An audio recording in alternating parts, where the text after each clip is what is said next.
Roger George here with Roger George Guide Service, here with your weekly Catch America San Luis Reservoir Striper Report. First of all, the fishing this last week after the full moon had been fairly slow for about everybody. The overall bite was difficult. Although, I want to say this, that in the Forebay, the reports I'm getting is that there's a lot of fish on top. As the water's cooling down in the Forebay, the shallower water cools faster. So that might be a place to really spend some time if you want to catch some fish and get into some boils up on top. In the main lake right now, it's at a 1.1 million acre feet, just about 50%, and it's been hanging right there. The water has been going out. They've been letting out a little bit each day for about the last week. Nothing that's causing it to fall rapidly, but it's a situation where it's enough water going out that it's actually causing it to be kind of stable right there, just a few inches up and down kind of a thing. I expected maybe after the storm that we're just right in the middle of right now, I expect that to have a big impact, and they might start pumping in some water here later on this next week. It looks like we got a lot of water, so that could also change the dynamics of the lake, but for right now it's fairly stable. So as far as the fishing right now, I expect it to improve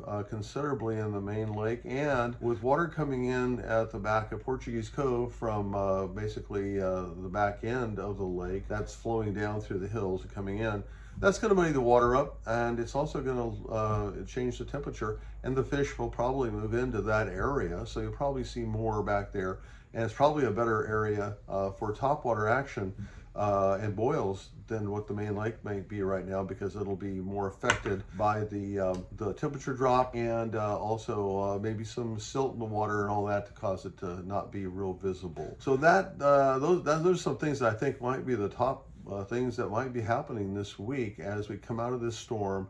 It looks like it's going to warm up for a little bit up into the high 70s. That may have a big impact on the fish, and we may start to see fish on top. The water the other day was at 69 degrees on top. That was about 2 or 3 degrees less than it's been. So I expect it to maybe go down a bit more, and that may trigger some of the topwater boil type bite. So the numbers of fish right now has been down, but I expect after this full moon, the influence of it, things may really improve as water temperature goes down. If the lake stays fairly calm and stable, we may be good. And that's the other thing, the wind looks like it's going to be better than it's been for some time. So at this point, I would rate the fishing there about a 2 or a 3, but I expect it to improve after the storm in the next week or so. I like to see it jump up considerably, and so you might want to just be waiting for those windows of time where it looks like a good day to go fishing.